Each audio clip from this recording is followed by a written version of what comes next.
Hi. So today's video is going to be, a tutorial for trying out simulations using CHARMM-GUI. So our first example would be how to do, uh, how to use CHARMM-GUI for just a protein system, and we will see how to do all of the things, simultaneously. To start with, I have thought of a very small system where I can test out two different kind of um, you know type of simulations. I would say just protein simulation and then protein and ligand simulation. So for example, there is this protein called ribose binding protein, and the fun fact is this protein exists in two kind of forms: apostate and a closed state. So apostate is basically, where basically this protein is actually in two domains. Like there are these two domains, and from the middle there are a few connectors. These are flexible connectors which can open and close. So it's a very nice system to have some small type of studies actually. So this is one of the systems that I've worked, I think, I don't know, like 3, 4, 5 years ago. So I think it's a very good system to start with. So yeah, let's start and see if we can work on it. So firstly, we have to find like crystal structure that have a very good resolution. So here, very good resolution would mean something less than 2 angstroms. For example, the first structure have about 2.5 Armstrong. This one have about 2 Armstrong, and then there is about 1.6 Armstrongs. So as you can actually see that 1.6 looks pretty good to me. This is the 2DRI protein. So we'll probably start with this actually, and we'll see after this if we can do some simulations with larger protein. So this is a fairly small protein, such that we can finish in a very reasonable time. So yeah, firstly we will download this legacy format PDP format here. I've already downloaded that, so I'll probably start from there. You can just download it. I haven't done any kind of pre-processing, to be honest, so it should be pretty straightforward. Now you can log into your CHARMM-GUI account. As you can see, it's already logged in.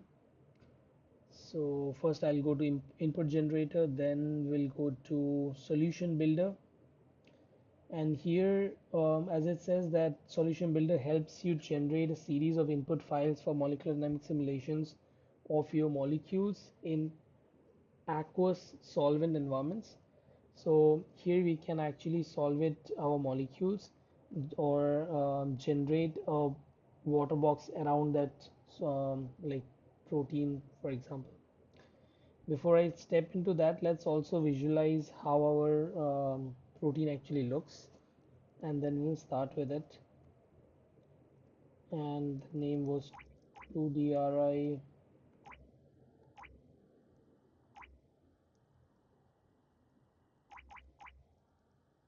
Okay, my bad.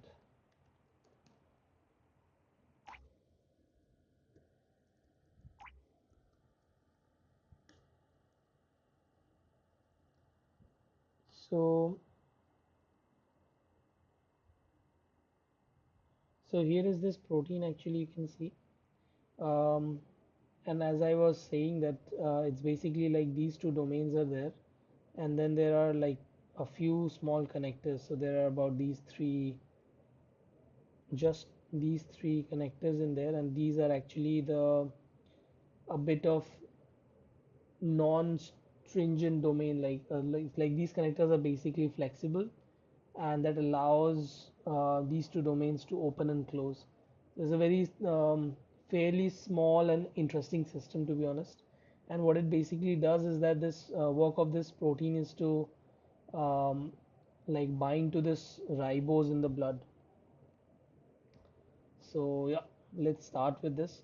Um, since we are working with CHARMM-GUI, we don't have to remove these water molecules CHARMM-GUI is smart enough to do that. So we can just right away give this structure to CHARMM-GUI and start.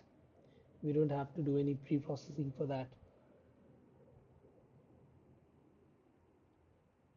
Okay, I've just uploaded that here. It asks for which PDB format is this. This was not PDBX or CIF format. This was like plain PDB legacy format. This is also not CHARMM format. I have also put in this check for correct PDB formats, which I know it should be correct because we are directly downloading from RCSB, right? Okay. Now we go to our next what do you call segment, where now it's asked what are the things we want to keep. If I select the water, then it will keep all the water molecules in there, and I don't want it or want those water molecules, to be honest. Now, if I just want to, run the simulation using the protein, and I also want to remove that ribose molecule there, then I can also deselect that glycan.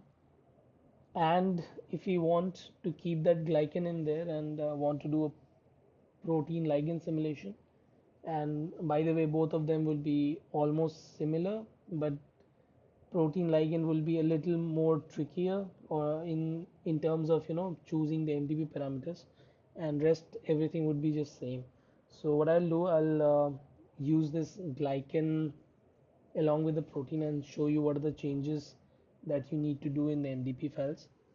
So yeah, the other things that you can do here is you can change the names of the so these are the res names in the PDP file.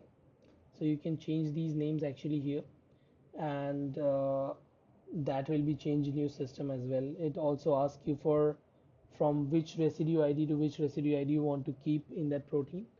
And lastly, there is this section which is engineered residues.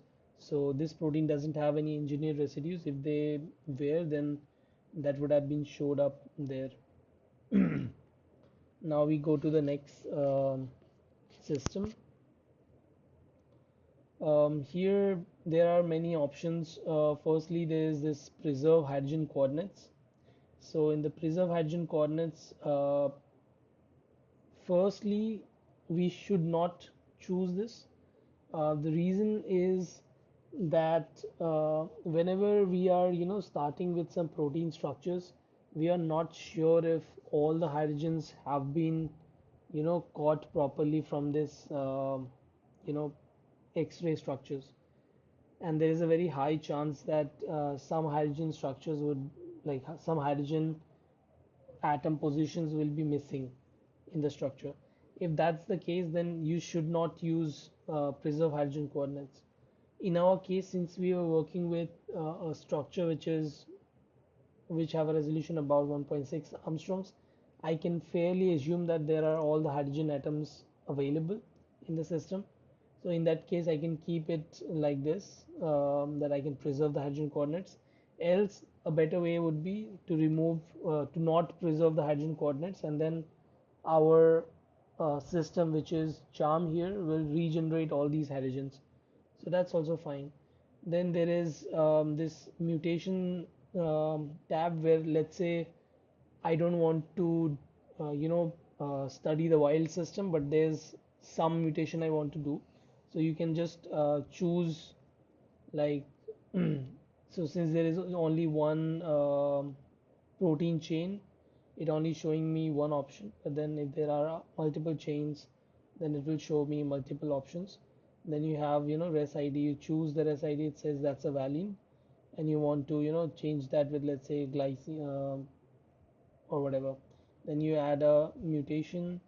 You add some other mutations as well. I can, let's say, do it with arginine or something, and I can just keep adding, right? So that way you can add mutations in there as well. It's very easy. If you compare that to doing that with something like PyMol, uh, it's actually much more convenient here to do that. More systematic, I would say, right? I went back to the wild type now, Now, we can actually do a very fun study, to be honest. For example, we can, where is this? Yeah. So we can actually do this fun study. For example, what happens to the radius of gyration and like this opening and closing motion in the apostate? For example, if we remove this glycan from here, if we remove this glycan and we do, let's say, um, what do you call this? A mutation. So if we do a mutation in one of these positions in these chains and see what is the effect of that mutation on that protein. So I think this is a cool study that we can actually do as an experiment. So probably I will create a small experiment to try up so that you can also try that up and update with some results. I think that would be very cool. So I'll curate a you know something like an experiment and I'll upload that such that you can try that out. Okay. Now it asks for other things like phosphorylation. If you want to add something, then it's pretty much the same type or method as we did in mutation. There's also adding some protonation states we can add. Um, so here there's an option for glycosylation. So I mean, if you're interested to try these, you can, or you can just leave that out by default, whatever you want to do. Then there are some lipid tails. I'm not sure where they are going to add them, so I'm going to just keep that out. Um, yeah, there are some fluorophore labels you can also add because in some of the experiments, and as I remember from this study actually, probably they also add a fluorophore tail somewhere in the in at one end. So that's also very nice that you can actually compare with the similar experiments while you're doing it theoretically. You can keep that very similar to what the experimentals did. Now we don't have to choose anything else here. Symmetric groups we can leave the default. So now it should go to the next tab where we can actually uh, generate the PDB files.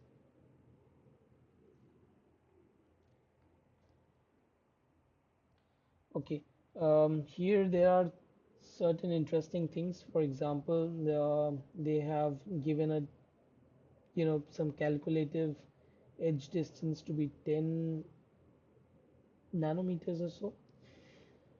We can actually also change that. For example, we can probably put that to 12 or something, just in case to have some more room there. Then they also ask for about adding ions. So by default, CHARMM-GUI uses KCl type of ions. If you do the same things with Gromax, they use NaCl for that matter. But yeah, you can keep anything you want. I also prefer NaCls. But yeah, depending on what your experiments demands, you can change them. So for example, if I want to, let's say, neutralize with both type of ions, I can just say 0.7 and then 0.7, and I'm like, I have maintained the 150 millimolar concentration of ions, but now mixing both of them together. So yeah, you can change them. For example, let's say you are doing this with some kind of membrane protein, and you know that the KCl concentration is more, then you can actually change these ions accordingly. Now I can just say calculate solvent composition, and it now gave me some number. There should be also something with neutralization, I think. Yeah, I think the neutralizing option is selected here. So basically it says which ion do you want to neutralize with.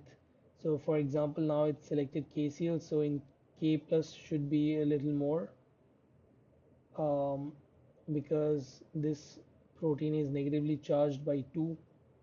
So that's why there are like 2 extra K plus ions are there, and Cl is 48, which is double the Na plus ions. Now we can go for the next step, which is solvating the molecules.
Okay, so we have to wait for quite some time now. It's taking a bit longer than usual, but let's see. Since the atom, since the number of atoms is not too high, I believe this should finish soon enough.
Okay, great.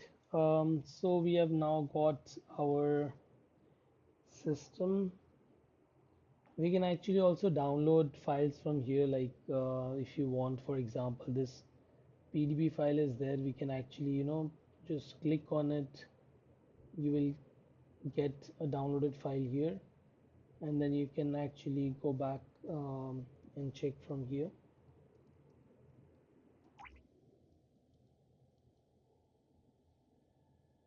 Oops, I don't even know where is that file, to be honest. Step 1 pdbreader.pdb. 5 mole step 1 pdbreader.pdb. That's nice. So now as you can see, we have our protein here that's completely clean. At this moment, probably they have just created these ligand topologies, some protein topologies, and probably fix some errors that were there. And in the next step, as we solve it, it will add both ions and also the solvations. So let's do that step, and after that we can actually check again. So here we don't have to choose anything else. It will generate that FFT, um, like FFT information automatically here. So choose set up periodic boundary conditions. Let's see how much time it takes. By the way, there is a way to choose, these like grid size for the FFT. Usually, if you don't know much about it, probably you should just leave it. This is probably not related to how much information you have about system. Like this is not related to your experimental system, but rather this is purely on technical side about how your GPU actually, do some um, like make some compartment in your GPU. If you have NVIDIA, then probably there's something called CUDA cores. So how this whole calculation is being divided into different CUDA core pockets, and what is the most optimum speed you're gonna get if you have that information, that if I have this grid size, then I have this best performance, then you can probably touch that. But I would say 99% people probably will get it wrong. So it's better to just have that information with like automatically have the default, and probably that's just best for us. Or the other ways, you can actually create different sample like grid information, and then once you run all of that simulation, you would probably know which FFT grid works the best. But then there is also one limitation, is that that the moment you change the system, that from one protein to the other you shift, um, your system, your environments change, your charges change, right? Especially the charges, because PME FFT is basically about charges. So the moment your charge density and the like all these charges placements changes, um, the all the efforts you have put in to find the optimum FFT speed, like optimum FFT efficiency, or the optimum FFT grid, that will be wasted, because the next system will have a completely different optimum grid, to be honest. So that's the limitation actually. Okay, so apparently this takes a lot of time for a small system like this. By the way, as you remember from our last day trial that we actually were doing, so for that system I waited about, I think 10 hours or so. I left my PC open for 10 hours, and that system didn't finish by that time as well. So yeah, that's why I decided to cut that, and that is the only reason I'm not choosing that system again, because it takes a lot of time. So probably if you want to try out that, then there are the, I mean, I'm not sure exactly, but as I remember in the old CHARMM-GUI, they had a terminal version as well, but I never tried that. It's probably worse. Like the user interface is really bad. There's no documentation in there. But as far I remember from a few years back, like there is a way to use the terminal version as well. So yeah, if you are interested for bigger systems, yeah, please do check that out as well. Here they're asking us which type of force field we want to use. At this moment, I would probably choose CHARMM-36M, because I know that there are some flexible parts in my protein. If my protein is more of a rigid type, I would probably choose CHARMM-36. They are basically the same thing. The only difference in CHARMM-36 and CHARMM-36M is, in CHARMM-36 we have like the bond angles and the bonds stretching frequencies, they are a bit stiff, in CHARMM 36, and in CHARMM 36M they have been like a little refined to make them a little loose such that they can, do the characterization of all these what do you call them, uh, like all these flexible proteins, right? I forgot the right name for it, but yeah, if while talking, if I remember the name, I'll add that word. Okay, so Charm 36M. Now it's asking if I want to add some parameters for cationic pi interaction, but as far I remember in my system, I don't have any pi system, right? So probably I don't need that. I also don't need hydrogen mass repartitioning. We don't have calcium 2 plus ions, so even we can leave that out. Now it's asking what are the inputs, like which uh, MD tool I want to run this simulation on. So I have chosen Gromax, but you can also choose NAMD, Amber, OpenMM. These are some of the most favorite MD tools, to be honest. So you can use them. Charm MD I've never used. Genesis I've never used. Lamps is very good for you know these material science simulations. So you can also try that if you are interested. Here it's asking me for input generation options. I'll leave that to default. They usually give a pretty good MDP parameters. I don't have to touch with that. One thing I would probably do is to increase that to 313 Kelvin, which I guess is about, uh, we'll check how much that is.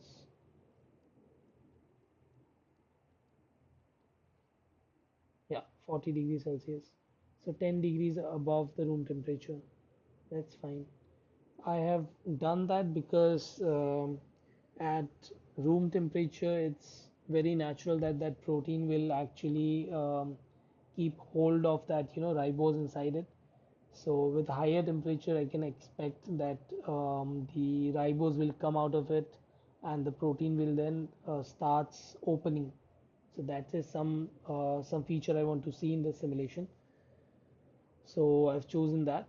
Let's see. Now we have to again wait for a few minutes.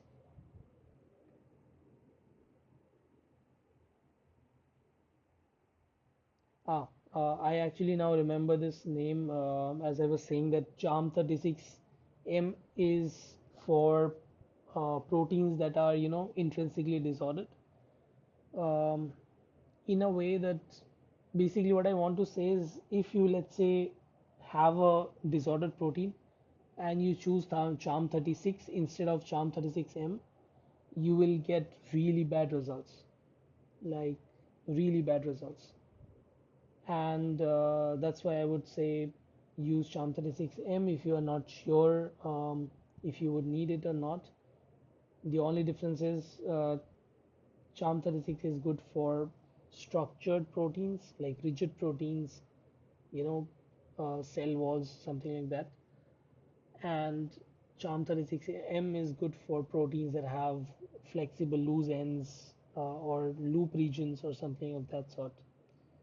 Okay, so we have press here download.tgz, and now I can download the CHARMM-GUI whole folder, which we can then use to run our simulation. Okay, so I'll just open that folder.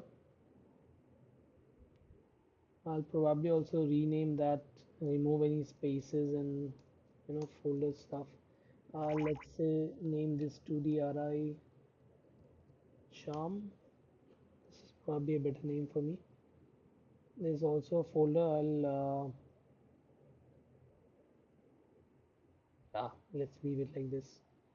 I don't care. So inside this folder, as you can see, there are a lot of files. We don't need all of them. The only thing we need is this folder, which is named as Chromax. So this have everything that we need. This have a topar file folder which contains all the force field files that we need. So the most important being the force field.itp. If you open that, then that will redirect you to all these other ITP files, and that you can actually check somewhere at the end. Okay, so they have not redirected this from here, but rather probably from this topol file. That should have then, yeah, that have all the entries here. So basically they have a different format. If you, let's say, use the one that is being downloaded, CHARMM-36, into your folder, if you do that, then that is probably like you can actually see routing inside that force field files. Like you open one file and then you see routing to others to make things look more cleaner. But this also looks good. Okay, so we can actually then start. So we will just copy this folder. I'll just open this whole thing up, pwd. I'll copy this, and I also have to open first to my server.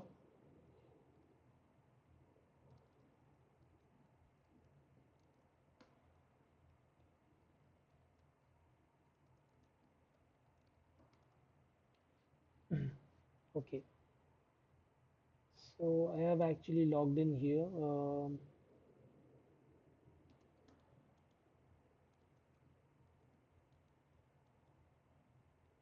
Okay, this is a folder I've made in the past experiment that we were doing on that day.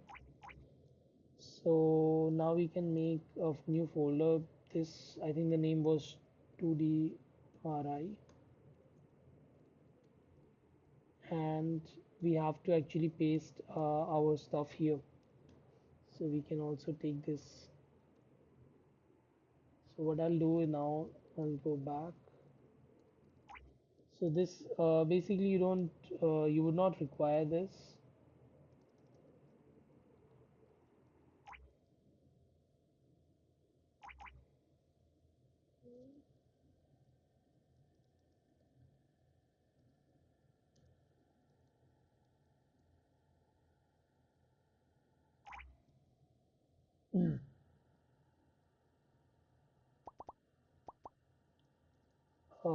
So basically what I'm doing is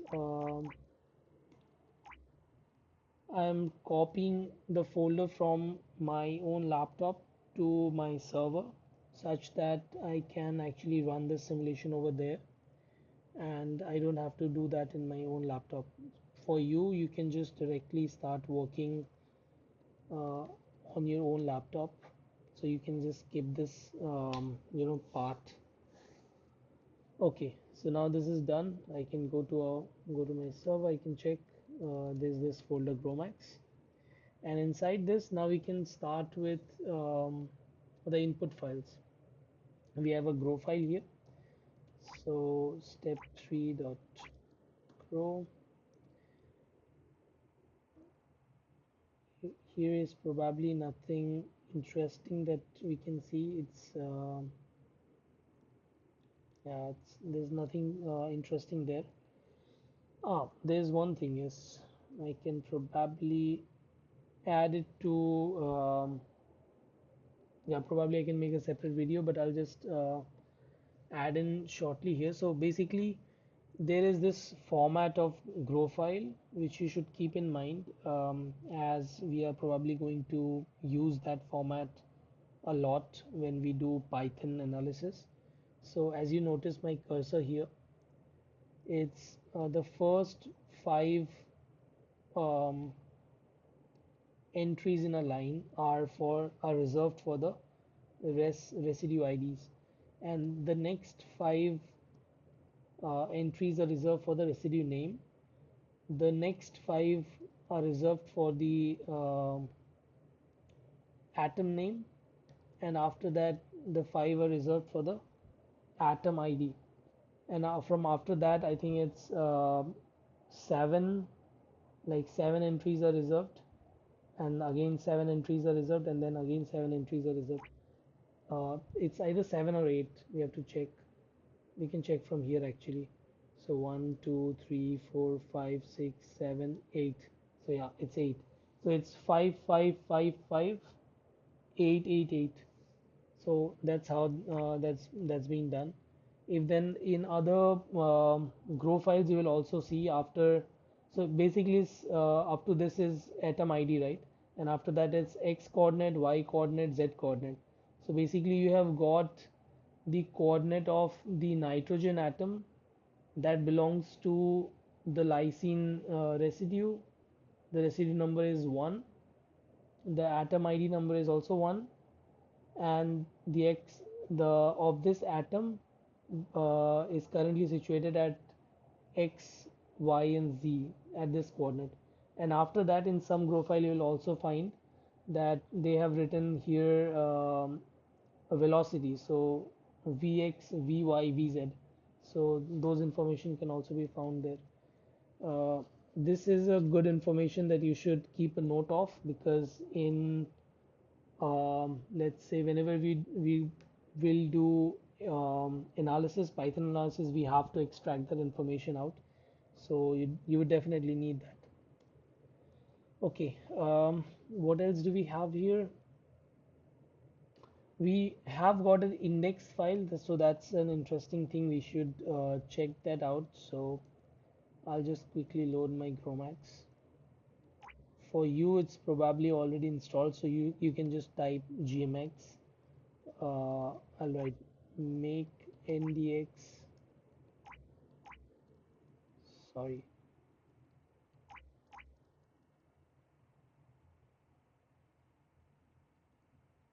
Okay, so I think they are not just showing with myself. Yeah, it's working. So I'll just say gmx make ndx minus f, and then I'll no minus, here I'll provide a grow file. So step 3 input.grow, I'll provide that, and then I can provide an index file.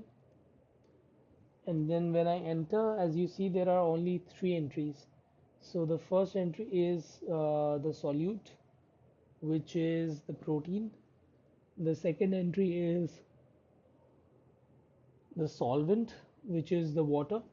And the third one is the system, which have everything.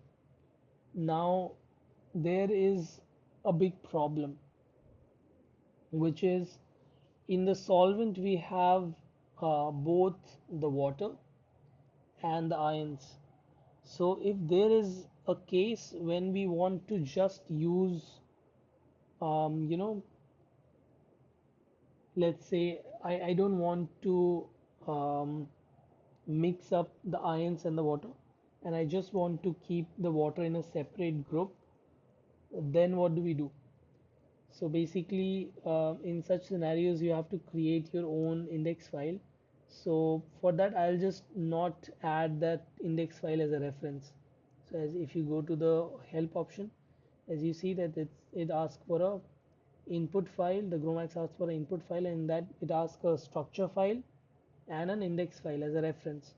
So if we do not provide this index file that is pre-made, then we can directly specify an output file, and then that whatever information was there, that won't be considered.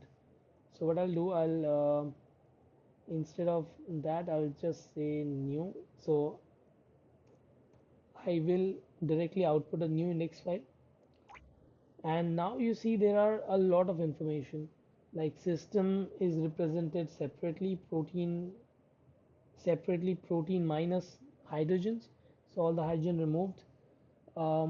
Then there is only C alpha carbons, which means so since all of you have taken, you know, some organic lessons, right?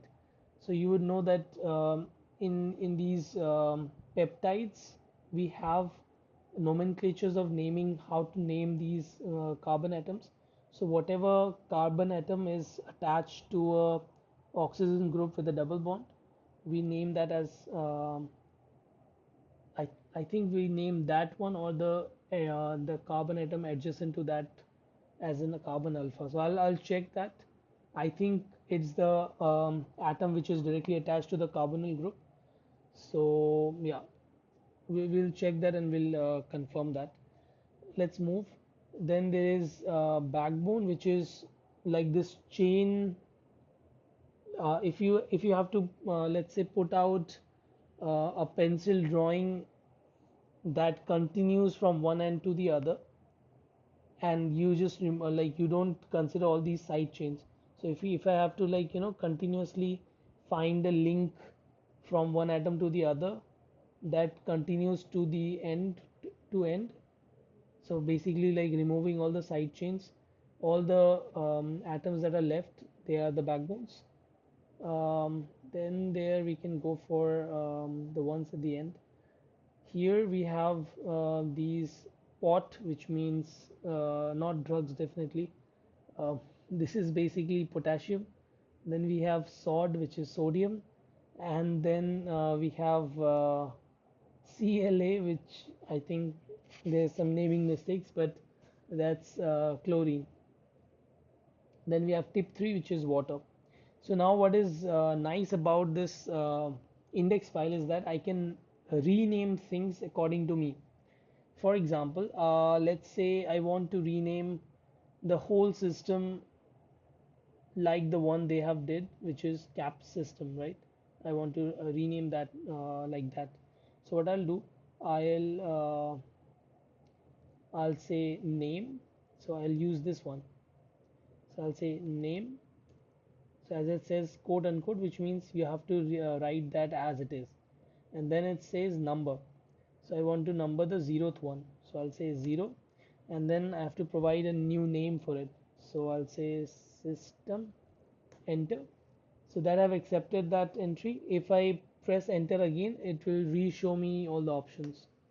And there you can see the first thing has been renamed. Now they have also renamed Solu and Solve. So if I want to use that, so here their Solu was just protein and the ligand, which we have here, this BRIBP. That's the uh, what do you call that, ligand. That's the ligand here. So if we attach 20 atoms to 4058, that comes to about 4078. So that should be our number here. Let's check if that I'm true. Yeah, 4078. So exactly, um, they named this plus this.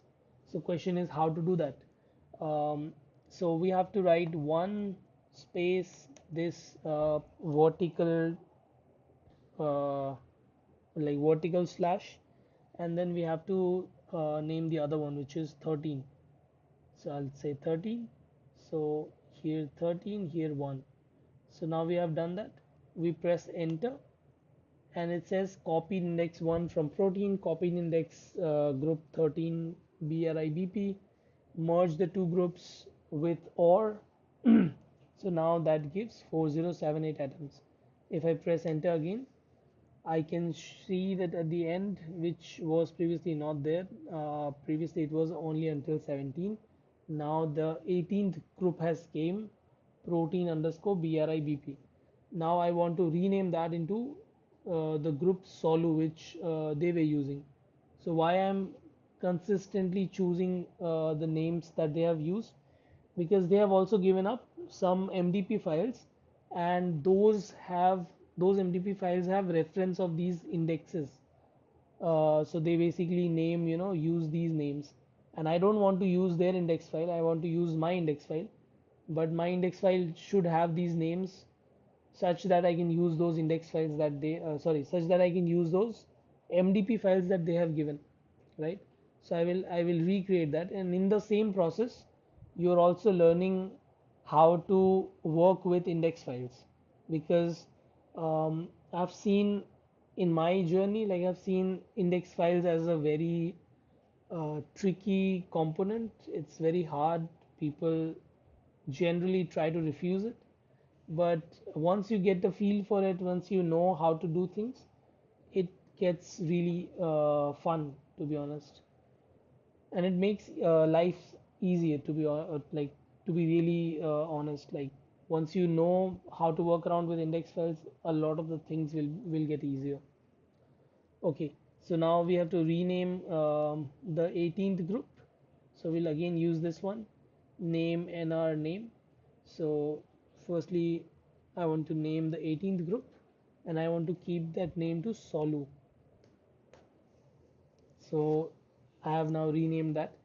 The other name that they have used was solvent, solve, right? Which contains water and ions. So I have to add pot, sod, and clay, and tip 3, P. So these are the four things I have to add to get to that solve. So I'll say 14, 15, 16, 17.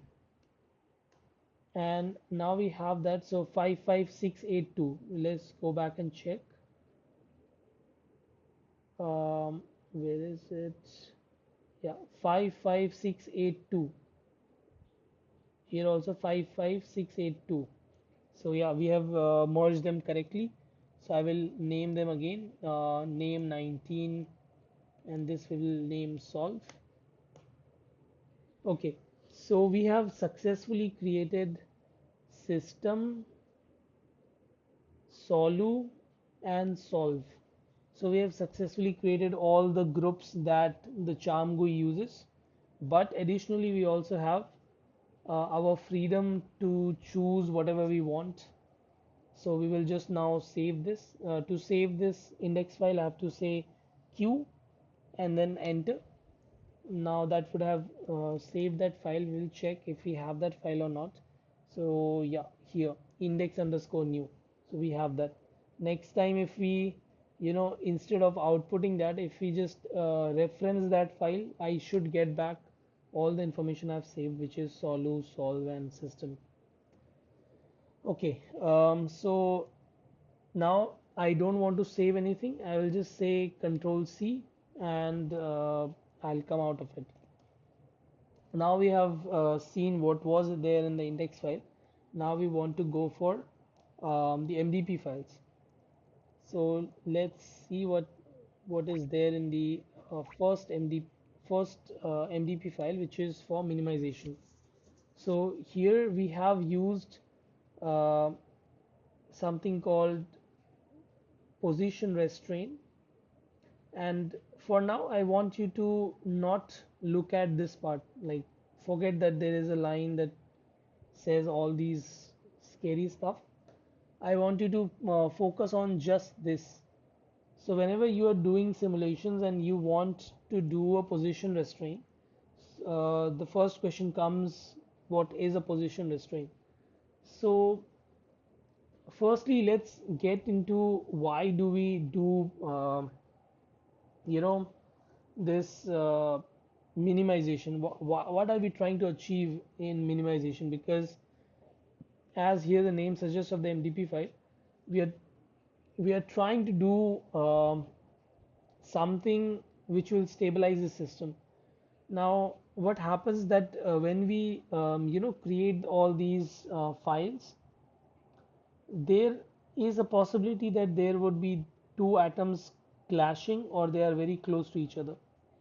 So what minimization does is basically tries to remove that steric clash, and thus like drastically reduce the system energy, and that is very much needed, because if you don't have that, it will be very hard in the next step to actually you know, stabilize the system. Like if we start the MD simulation right away from where it is right now, it will actually, the system will actually crash. So to um, prevent such state, we what we do is we first freeze the protein structure, and all the structure that, like all the files or the all the structures that are associated with the protein. For example, here protein and the ligand, both of them we will freeze, and we will only let the water molecules and the ions move a little bit, not too much, just a little bit, such that they can remove the steady clashes with each other. What do we do? In the next step, we will let's say the side chains move a bit, but we will keep the the backbone very stiff, and we will keep on doing that until we have stabilized all part of the system. Now we come back to this line here, and what it says is that we will apply this position restraint, but we will apply this position restraint in a very special manner. So how do we do that? We have a backbone here. So now it says position restraint, force constant. So FC means force constant of the backbone. So basically we are putting a very high force constant on the backbone, which means the backbone will be completely frozen. So here backbone means the backbone atoms of the protein. Then it says the force constant on the side chains is 10 times less, so it can now move a little bit, but it's still frozen. Then it says for dihydrals they have not defined any position restraint, and for the, okay, they have actually. So it says actually for the dihydrals they have put the force constant here. All for all the dihedral angles, they have put a force constant of 100 times less, which means now three atoms can move together by reducing the angles, and four atoms, all these pair of three atoms and four atoms in a given bonding situation, they can move a bit. Um but the backbone is very stiff. So basically, the overall structure of the protein cannot change because of such high um, energy interactions. So they are what they're doing. They're trying to minimize all the system energy by moving the side chains, by having some dihedral angle flips, right? And with changes in the water molecules, because in the water molecule we have not placed any restraint whatsoever.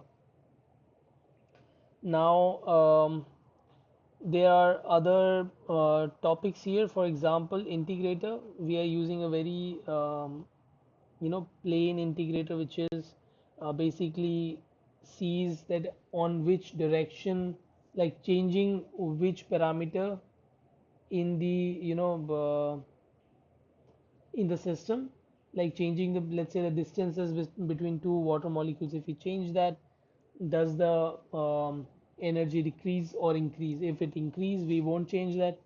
If it decrease, we will change that, and we will again look for another step that we can make that reduces the um, like energy of the system. So that's basically the very basic steep integrator. It uh, tries to find the local minima, not the global minima, but the local minima. Now, some like this can actually go really long, like the the differences between local minima and global minima. People can ask, like, if it does not find the global minima, why are we doing energy minimization? Uh, but as I said in the very beginning, that we are not trying to find the most energy minimized state, but we are trying to just avoid any clashes at this moment. So, and if you want to find a global minima, I think energy minimization can't really find you that. For that we have to go for Monte Carlo and we have to find all these energy states, and then we have to find which energy state we can actually go uh, with the lowest energy. So that's completely different field. Then it's asked which how many number of steps you want to do energy minimization for. For small system like this, we can keep that at default value, but let's say if you have a very big system like the one that we were trying on the last day, probably probably 50,000 steps or something would be better. Here EM total is basically how much energy we are expecting to have a difference from. So from the starting structure that we start from, how much energy we want to lose in the journey, something of that sort. We have a NST list. Probably this I will explain in the you know a separate chapter. I think that would be better. Cutoff scheme is also very much associated with that. R list is also part of that. Van der Waals type. This is basically a cutoff scheme, different kind of cutoff schemes we have. I think there are about two or three cutoff schemes in GROMACS, and depending on how you actually choose that have some minor effects on your simulation. But apart from that, I think other than this, we can explain in the next part, not in the energy minimization. Okay, so the first that we have to do is whoops, GMX, sorry, not MD run. We have to do first GROMP. We'll press help, and in GROMP we have to first generate the run input files, which is here, the TPR file, the run input files.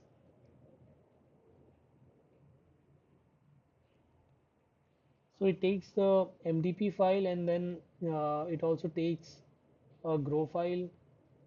It takes a restrain file. Basically, we have to pass the same grow file there. So I'll just start adding them together here as well. Step step 3, I think.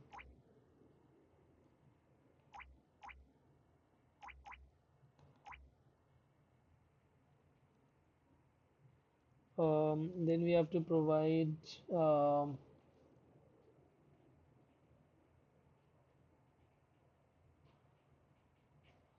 we have C, R, and N. So C we have to provide step 3 input grow.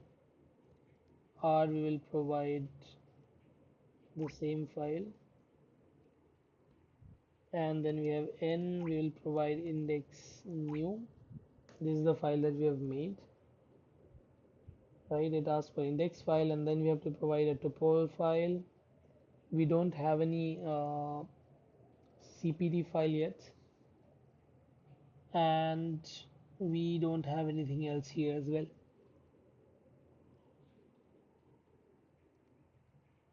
So what I'll do, I'll add this last file, which is the tupole file, and that's it. Now it says the run will generate roughly 5 MB of data, which looks good.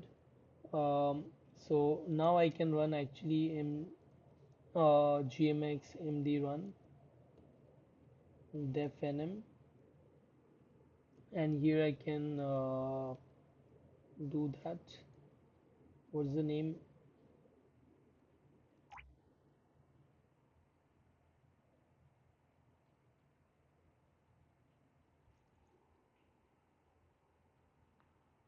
Okay, so I think I forgot to rename that. That's why that came out like that. So what I'll say, I'll probably rename that to from tupol.tpr to em.tpr. That way I will know that that TPR file belong to the energy minimization. Now I can say gmx md run minus defnm em.tp. I don't have to say in the default name. I don't have to say uh, the full name. I have to just mention what name I want to keep, and then default name means whatever file this energy minimization will produce, all of them will have the same name.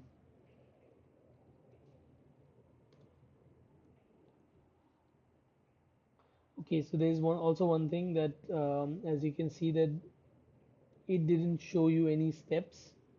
For example, firstly I'll show you this. So this energy minimization created like about 5 files, right? And all of them starts with EM. So that's exactly what this def nm do. The other thing is during the energy minimization we haven't seen any updates.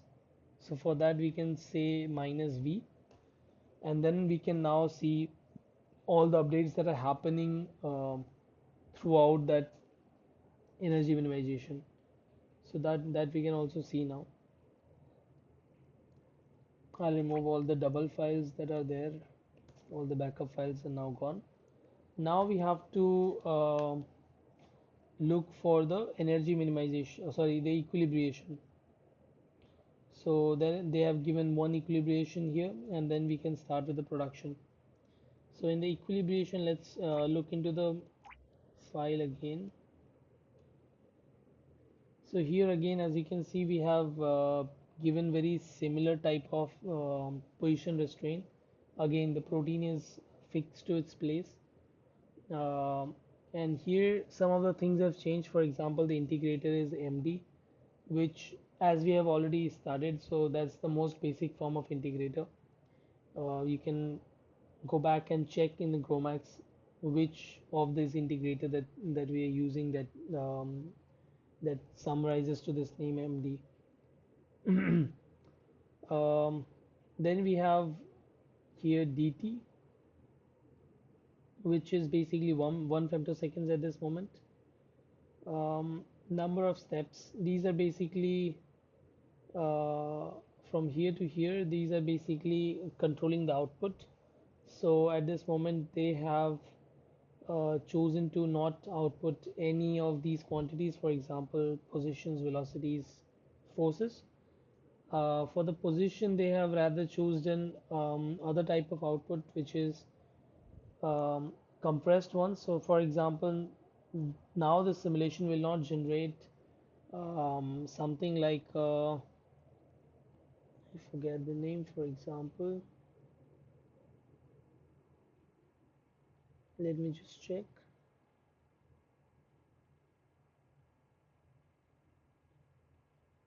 Yeah, so so since they have used a compressed version, they will generate a file format which is XTC.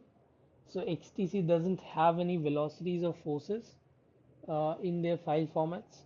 So whenever you are, let's say, doing a research project and you are not sure that you would ever need velocities or forces for your analysis, probably you should not choose this line. You should just remove this line and put that 5000 in here in place of NST X out. So X means position, V means velocity, F means forces. So put that 5000 here and remove that line.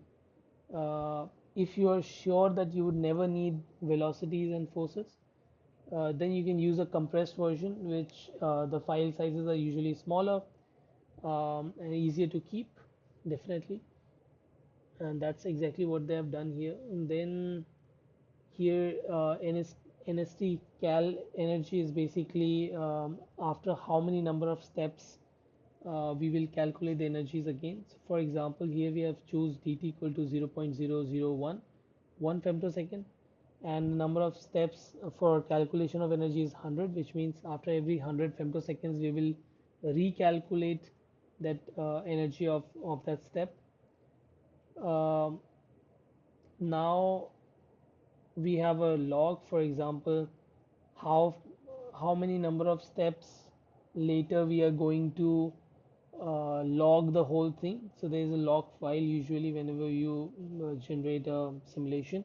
There's a log file, and the log file, after how many steps you want to keep a log of that thing there.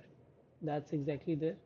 Now there is a energy file, and in the energy file, after how many steps you want to keep the information about energy there. This is usually very interesting and very nice thing to store. So yeah, because then later on you can do some certain cool analysis with that. Okay, now the cutoff scheme they've used Verlet. We will, when we talk about this in our theory classes, we'll talk about what different type of cutoff schemes are. Here the other stuff is not that interesting. Here there's one thing that is interesting here, which is Coulomb type PME. So they're using PME calculations, doing FFT there. So we have actually a topic on that. Probably it's already out, and you can check that out. I mean, I should have already uploaded one video on that, so please check that out. The other thing is the R Coulomb and these things. Probably I've already also talked about this. If not, you can search that out. There should be some video on that uh, on the videos that I've uploaded. From here, it's the interesting stuff starts. So we have taught about temperature coupling and pressure coupling. So the temperature coupling has arrived. So we have using a velocity rescaling temperature coupling, and we are applying that on two kind of groups. So as you have remembered in the index file, we have mentioned something about SOLU and SOLV. So SOLU was protein and ligand. So since they are similar kind of atoms, we have put one different, like we have separated that into a different temperature coupling group. And there is another, um you know, type of group which is solvent, where we have only water and ions. Now sometimes people actually go one step further and let's say create more type of temperature coupling groups. For example, they keep the protein separately, ligand separately, water separately, ions separately. Like people can do that. Uh, like for example, if let's say I don't have just one ligand, but rather I have 100 ligands in the system, then I can definitely make a different temperature coupling group for that if I want to, right? So the only thing is, if you want to create multiple temperature coupling groups, you have to have that same exact name in the index file, and you have to write multiple times. For example, if I want to create three temperature coupling groups, I have to write three names here. So solu, solve, let's say then ions, right? But that ions name need to be in the index file. And here also the tau t and ref t, we have to mention that like the as many number of times as there are temperature coupling groups. So, and what is V rescale? We have already talked about that, velocity rescaling, right? Uh, Now there are constraints, edge bond links. We will talk about these algorithms in a separate video. Okay, and lastly, it's asked, do you want to generate velocity? This is something that you should keep an eye on, usually whenever you are working with simulations. For example, so far we have only done energy minimization. We haven't done any simulation part, and this is the first part where we are actually starting a simulation. So whenever you are on your first try, on your first start, you should always keep the gen velocity to yes. You should generate some new velocities, and you should keep the generate seed to -1, which is basically random seeding. So if let's say you start a same simulation from same point, like if I just copy all these files and I copy into two folders and I start a simulation, they will not generate the same trajectory. They will generate a different trajectory, and that's exactly controlled from here, right? And if I want to, let's say, generate same trajectory, then what I'll do, I'll give in here a number, a random number I put in here. But in both of the simulation, the same number should be there. And in that case, you can redo the exact simulation again. So that's something that you can actually control from there. So you can keep that seeding to -1. You can choose in the temperature. As you remember that in the CHARMM-GUI we have selected um, for the temperature to be 10 degrees higher than the room temperature. As you see, it's instead of 303, now it's 313. So that haven't done anything to your files, that have just placed that number on to your MDP file here, and nowhere else. Okay, so everything is ready. And as I remember, keep this in mind that whenever you are doing this simulation for the first time, keep the generate velocity to yes. And from any subsequent tries, like after this, you should always keep that generate velocity to no. And you should always add the continuing velocity to be yes.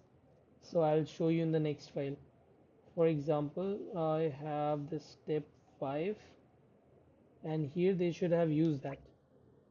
Ha, they have actually removed that entry itself. No matter.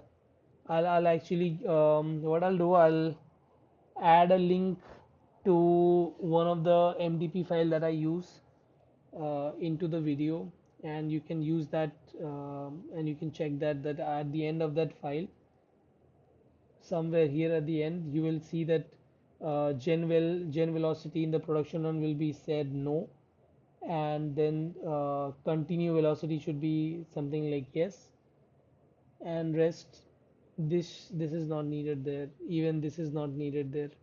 So you will see that in the file that I'll attach there.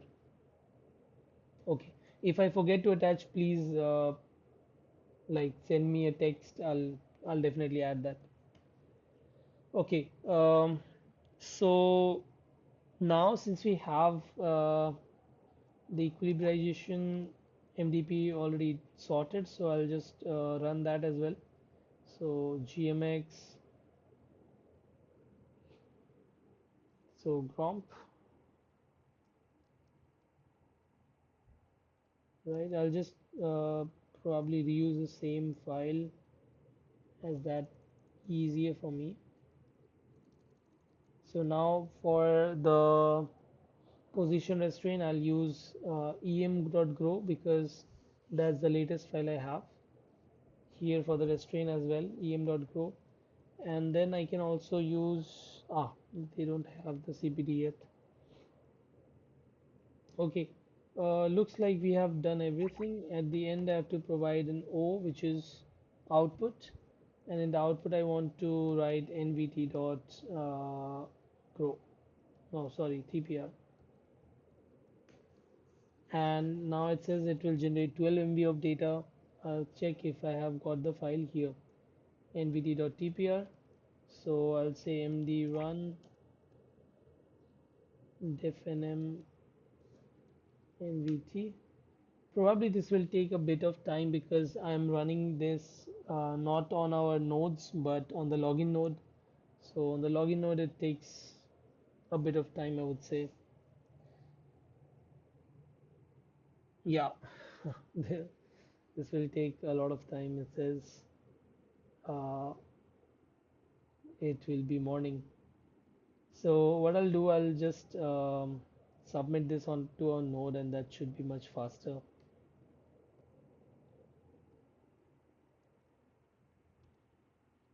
Okay, things to note on a CPU node, probably using like 1 or 2 cores, giving about 2 nanoseconds a day. So let's see when we submit that to our node, how much that gives.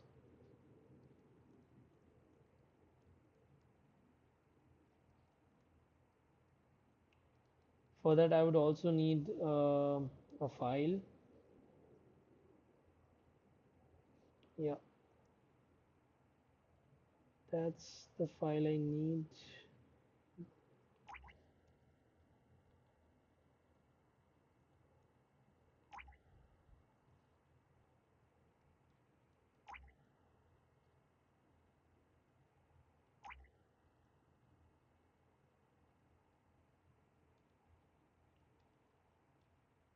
So basically, I've just borrowed a run script from somewhere.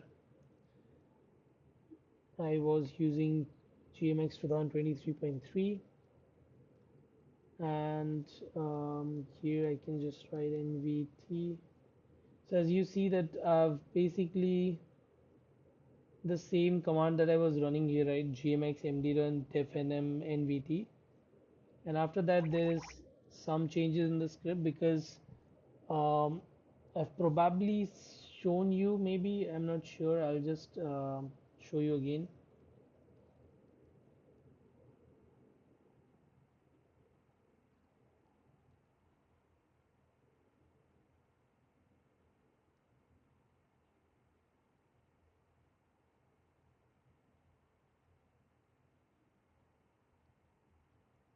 So in this Chromax section, you have this, blog, and this basically says that if you write, NB CPU, which is non all the non-bonded calculations on CPU, and also on the PME and the bonded calculations on CPU, you will get this much speed for the same system. Like everything is same, just you're changing these three tags at the end of the you know md run command. If you change, if you do the non-bonded on GPU, bonded calculations on GPU, PME on GPU, but you don't update that on GPU, you rather offshift that update thing on CPU, then you get about this much speed. But then at the end, if you do the update on GPU as well and the non-bonded on GPU as well, then you get this speed, and this is called the GPU resident state. Like nothing leaves the GPU, so GPU resident, right? So we are trying to do that same thing, right? Non-bonded GPU, update GPU. And if I do that, uh,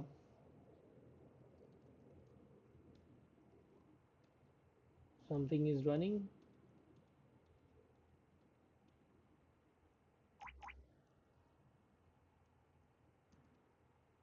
Yeah.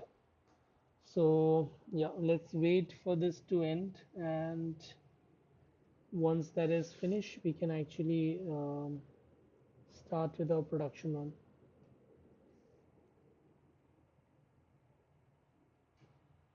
So in the meantime, when it's running, we can actually also check if it is actually running or not.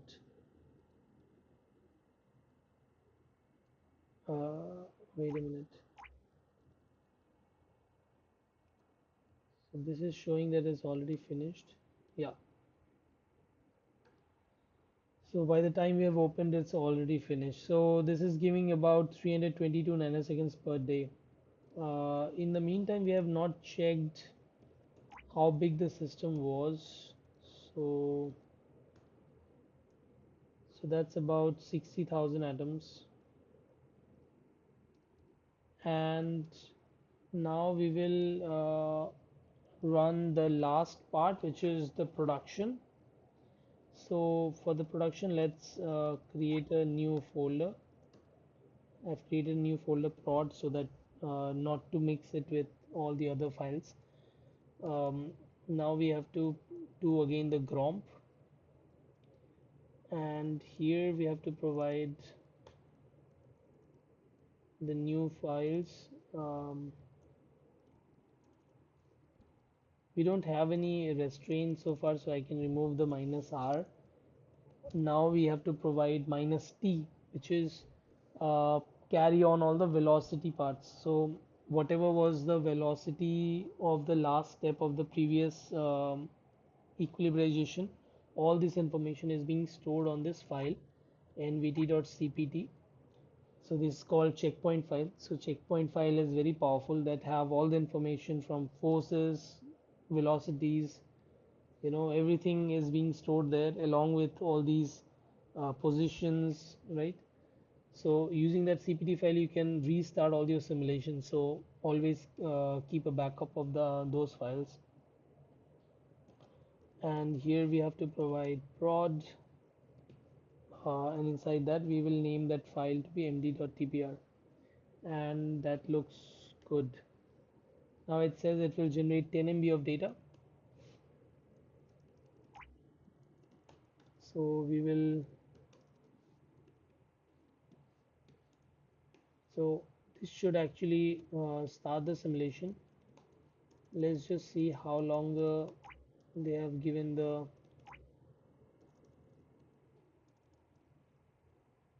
Okay, I'm looking in the wrong place.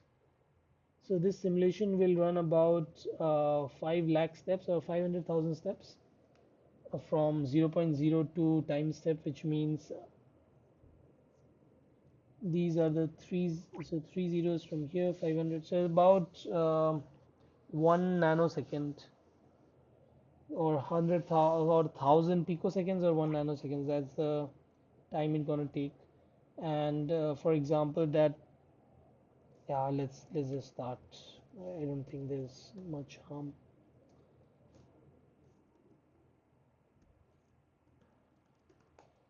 Okay,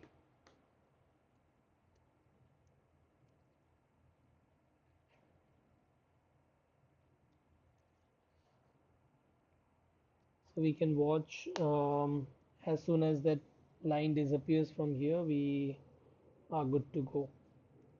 Or we can also just watch how far that simulation has been done. So we can also watch it here. It's currently at 128 picoseconds, and this has to go about 1,000 picoseconds. So 1/4 is already done. So that should not take a long time. 314 picoseconds is done.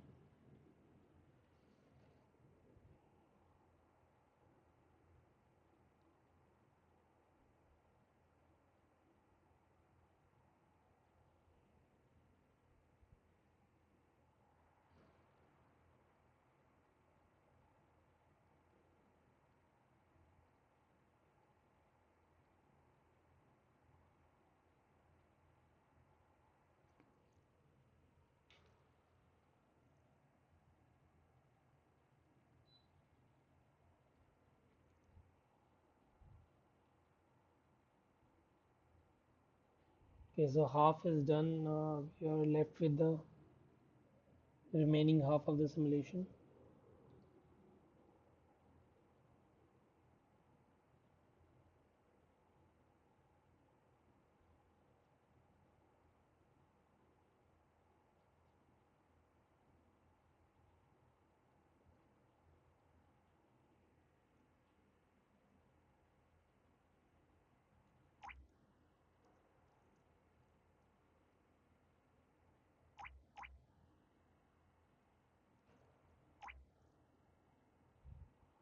Okay, so a little bit is left.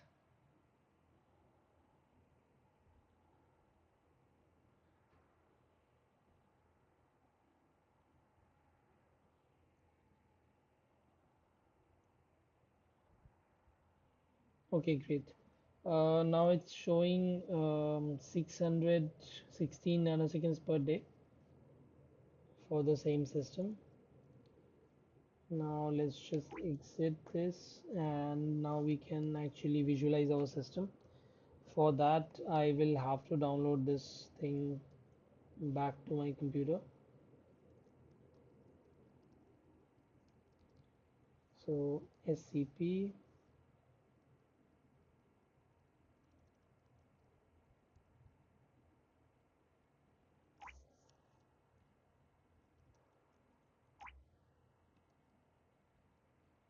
and here.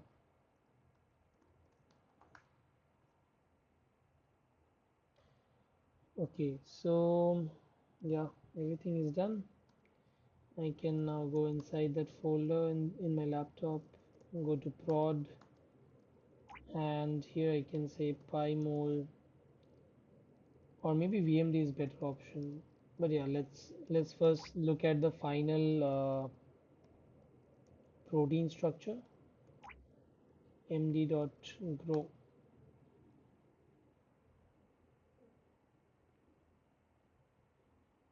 So that's the final protein structure that you can see, and in 1 nanosecond, as we all know that in 1 nanosecond we cannot expect this ligand to go out of that cavity. But yeah, everything looks actually great.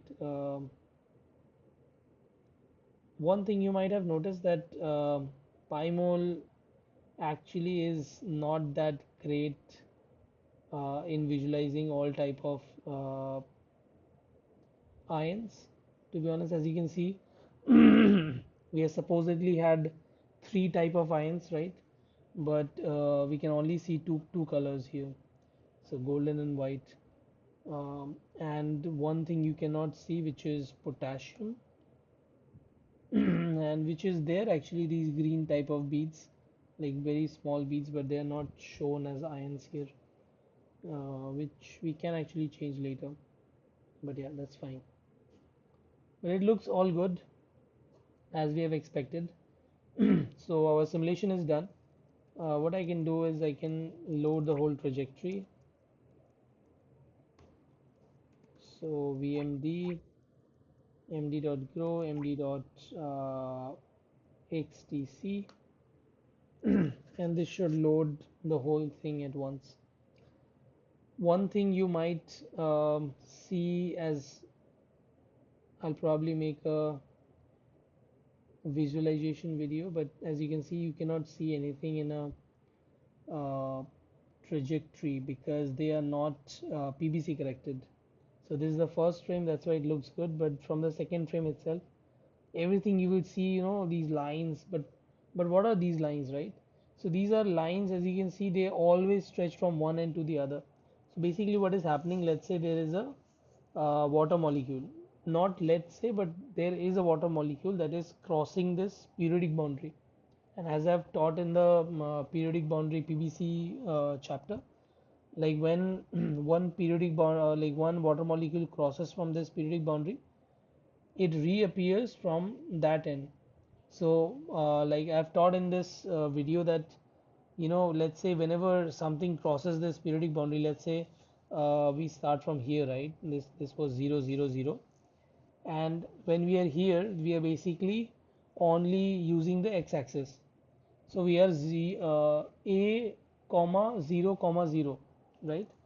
So the moment there are three atoms in a water molecule, let's say an hydrogen atom crosses that periodic boundary, so its um, new coordinate will be whatever the new coordinate is minus a.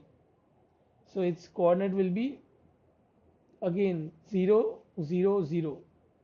But the other two atoms in the same water molecule, hydrogen and water, the other two atoms, they haven't crossed the boundary yet, but the one hydrogen molecule have. So in that case you get this white line. In the other case you get this red line, which when the uh, you know oxygen have crossed the boundary, but the hydrogens have not. So to solve for this, there's a very easy solution to this. You can actually do that yourself, but I'll show you in there. So we have this GMX here, right? So we have to do GMX edit conf, and then we have to say help, and in here we can actually do that. So PBC, PBC, PBC. There is PBC or not? Ah, here we have PBC options. There should be some more options here.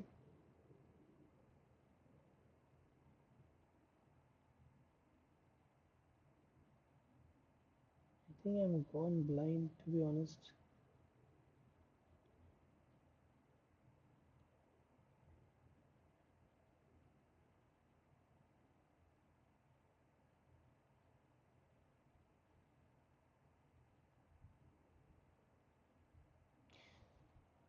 Okay, what I'll do is I'll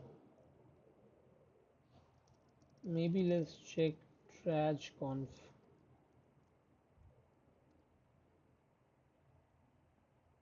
Ah, here. So that's exactly what I was looking for.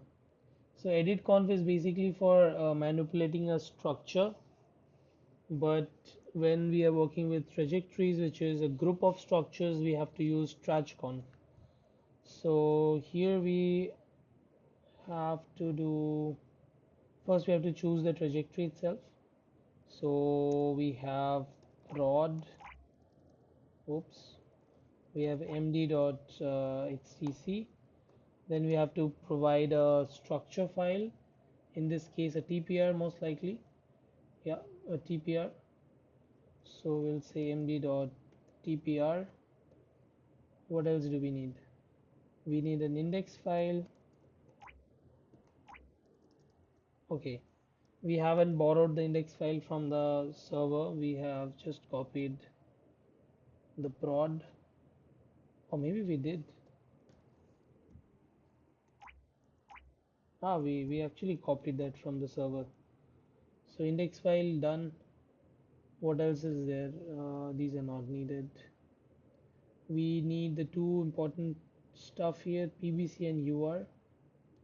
So basically PVC, as you know, which kind of PVC treatment you want to do. There are different kind of PVC treatment, and based on that different kind of effects you will see on your system, and then what kind of unit cell representation you had.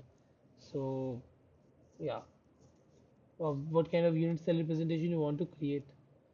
So yeah, we don't need to think much about it.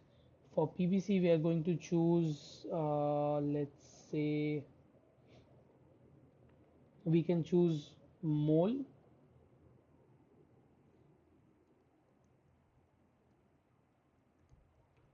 and for unit cell representation, we will use compact.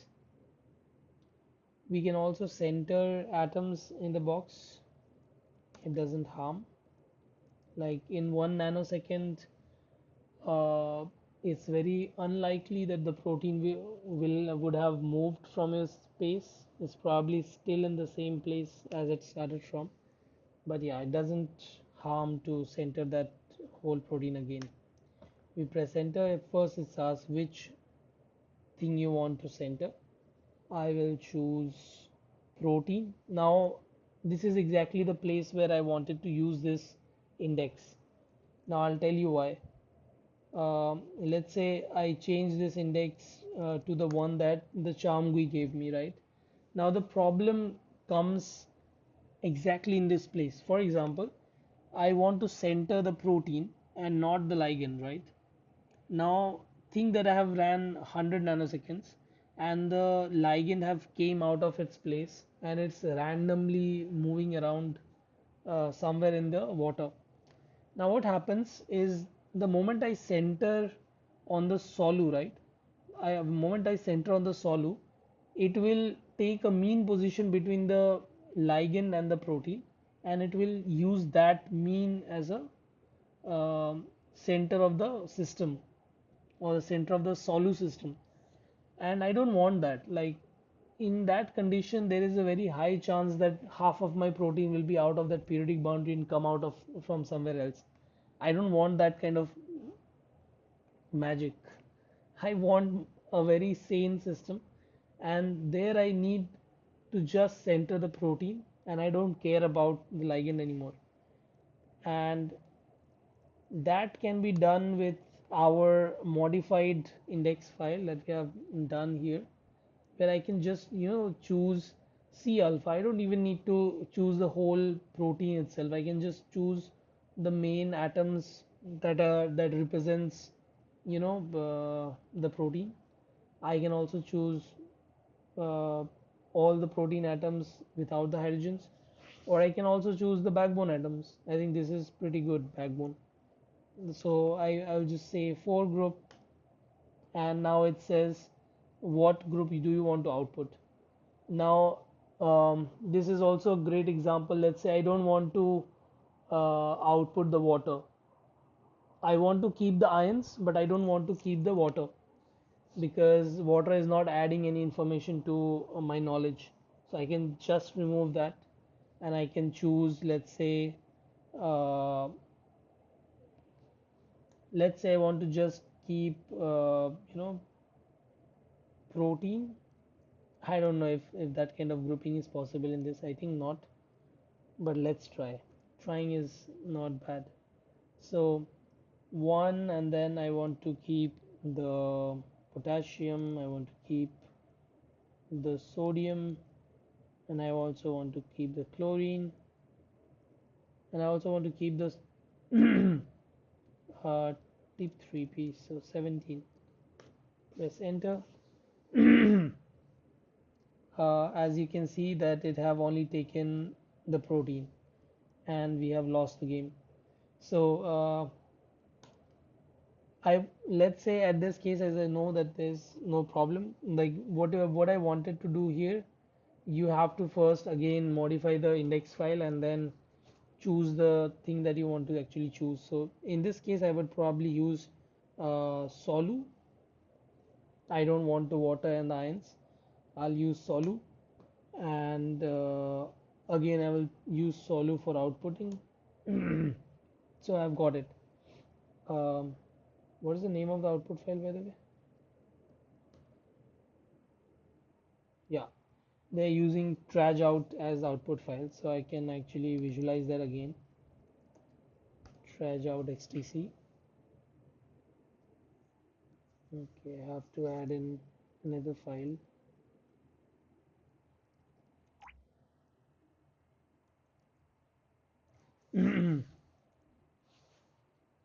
So as you see, the first file, as I wrote here, right? I wrote md.grow and then I wrote trageout.xtc, which basically means that the first file looks this cool because that's just md.grow. That's not my system.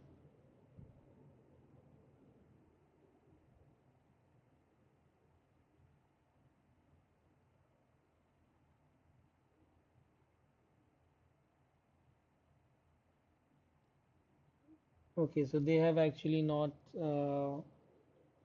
got out well. Traj.grow. Let's take them out in grow files such that like, we can directly, see them. Okay, now I can just say traj.grow and I can directly open that with VMD. Now it looks good. As you can see, there's also this ligand in there. I'm not sure if you can see there.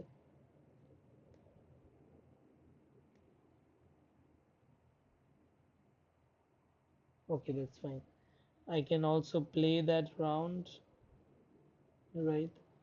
I'll probably add in a separate video because this have got really long. I'll add a separate video for how to actually do some little modifications on VMD and make your system look good such that you can make videos out of it and stuff like that. So yeah, have a nice day.